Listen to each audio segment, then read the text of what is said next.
बिस्मिल्लाहिर्रहमानिर्रहीम राजू څنګه موږ تاسو پی ایچ بي کې بورډ تر سره کوو یعنې پورټیبل کولو لپاره څنګه هغه موږ تاسو بورډ کوو چې تر څو پورې موږ تاسو کمپیوټر ته د یو اس بي له لارې وینډو وکړو. لومړی به تاسو راشئ او دلته به سیم ډي ته راشئ. سیم ډي تاسې هم د رن کمانډ له لارې هم اوپن کولی شئ او یا هم دلته په سټارټ منیو کې سیم ډي ولیکئ او انټر ووایئ، تاسو به سیم ډي خلاص شي. سیم ډي کې لومړی کمانډ چې ده هغه د ډیسک پارک په نوم باندې ده. ډیسک پارک په نوم باندې کمانډ به ووایئ ډیسک پارک په نوم باندې کمانډ مو چې ووالو دا به یس کوي. نو تاسو به سیکنډ یو پیج خلاص شي، یو سیکنډ پیج به تاسو ته خلاص شي. کله چې سیکنډ پیج تاسو ته خلاص شو نو بیا به په هغه بعد کې لیست ډیسک ووایئ. لیست بیا ډیسک دلته نور صحیح ډیسک پارک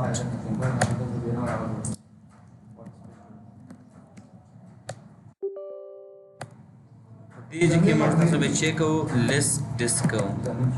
لیست ډیسک موږ چې کله ترسره کړو دلته موږ سره دوه هغه موږ سره موجوده ډیسکونه، یو چې د خپله دغه د کمپیوټر هغه ده اس اس ډي ده چې هغه له ما سره 238 جی بي اس اس ډي له ما سره موجوده ده.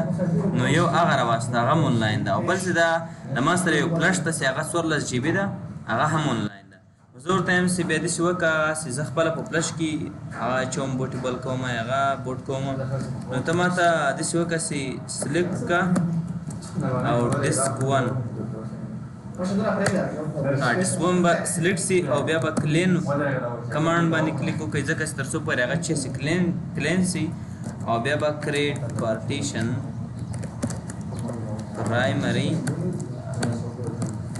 کریټ پارټیشن پرایمري باندې دغه یو کمانډ به ولیکئ.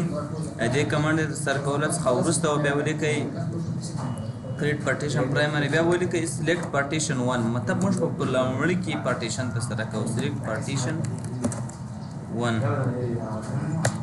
دا موږ کله سلیکټ کو او هغه بعد بیا دا فلش چیک کوي فارمټ کې د دې لپاره چې هغه ته موږ نوې وینډو وکړو نو هغه په ان ټي پی ایس فارمټ کې هغه موږ چیک کوو فارمټ کوو او دا فلش به چې سي نو بیا فارمټ سي.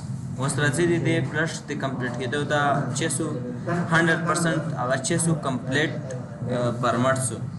اوس راځو دغه کوم امپورټنس یو کو دا ورته اساین کوو او بیا دا چیک کوو اکټیو کوو اکټیو. نو له دې سره د مور تاسو پر هغه سیده خپل کوم یو اس بي سو هغه بورډ سو، نو تاسو کولی شئ په هغه کې چیک کړئ آی اس او ایمیج واچوئ. د آی اس او ایمیج د راوستلو لپاره تاسو به راسئ تاسو سره به یو د آی اس او ایمیج موجود وي، نو هغه به تاسو دلته چیک کړئ. نو ما سره مطلب دلته یو آی اس او ایمیج موجود ده، هغه سیده د وینډوز 10 پرو یو هغه له ما سره موجود ده. هغه به ماونټ کړئ. کله مو چې ماونټ کو په هغه کې یو دنه یو سی ډي ډرایو جوړیږي او بیا به دا آل کافي کوي، او کله چې مو دا آل کافي کو او دا بیا په دې فلش کې چیک کوي پیسټ کوي، نو د دې پیسټینګ به شروع شي او چې کله دا پای ته ورسېږي نو په هغه وخت کې به تاسو یو سی بي چې سي بوټیبل سي.